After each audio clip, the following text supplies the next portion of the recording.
মেয়েটি তার বডিগার্ডদের সঙ্গে মলে গেল। তার ইচ্ছে ছিল সেখানে যত দামি জিনিস চোখে পড়ে সব কিনে ফেলবে। হঠাৎ সে সেই হ্যান্ডব্যাগটি দেখল যেটা সে অনেক দিন ধরে চাচ্ছিল। সঙ্গে সঙ্গে সে তার স্বামীর দেওয়া ব্যাংক কার্ডটা বের করলো, কিন্তু কার্ড সোয়াইপ করার সঙ্গে সঙ্গে মেশিন বিপ করতে লাগলো, ইনসাফিসিয়েন্ট ফান্ডস। মেয়েটির মুখ লজ্জায় সাদা হয়ে গেল। বাধ্য হয়ে সে ভাবলো অন্তত একটা ছোট মোজার জোড়ায় কিনে নেয়, কিন্তু আবারও কার্ড সোয়াইপ করলে একই বার্তা, ইনসাফিসিয়েন্ট ব্যালেন্স। গভীর রাগে সে বুঝলো তার স্বামী ইচ্ছে করেই তাকে অপমান করেছে। অপমানিত হয়ে সে মল থেকে বেরিয়ে গেল। বাইরে গিয়ে সে এক আইসক্রিম বিক্রেতাকে দেখলো, যিনি মাত্র $5 কোন বিক্রি করছিলেন। মেয়েটি ঠিক করলো এবার সে দেখবে তার স্বামী কতটা সীমা ছাড়িয়েছে। সে বিক্রেতার কাছে গিয়ে বলল, আমাকে একটা আইসক্রিম দিন। বিক্রেতা অবাক হয়ে বলল, ম্যাডাম, $5 জন্য কার্ড সোয়াইপ করবেন? কিন্তু পেছনে দাঁড়ানো বডিগার্ডদের দেখে বিক্রেতা দ্রুত মেশিন বের করে দিল। মেয়েটি আশায় চোখ রাখলো মেশিনের দিকে। অবশেষে পেমেন্ট সফল হলো, আইসক্রিম পেল। কিন্তু তখনই বডিগার্ড নরম স্বরে বলল, ম্যাডাম, এখন কার্ডে আর কিছুই বাকি নেই। রাগে ফুঁসতে ফুঁসতে মেয়েটি বাড়ি ফিরে কার্ডটা স্বামীর টেবিলে ছুঁড়ে মারলো আর বলল, এই কার্ডটা ভালো করে রাখো,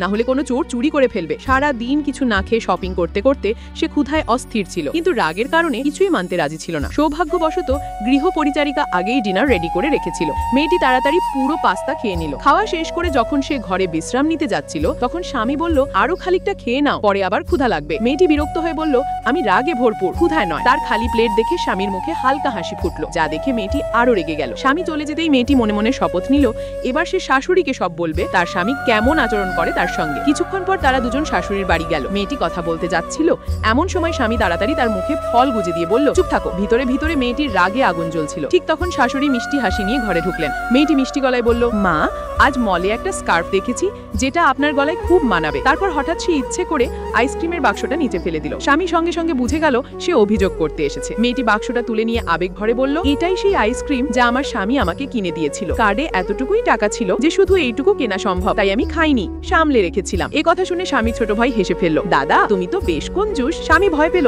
হয়তো মা বকবেন। তাড়াতাড়ি স্ত্রীর মুখ ঢেকে বলল, বাড়ি গিয়ে কথা বলবো। কিন্তু মেয়েটি শাশুড়ির মুখের দিকে তাকিয়ে দেখলো এক রহস্যময়ী হাসি, যেন আসন্ন ঝড়ের আগমনের ইঙ্গিত।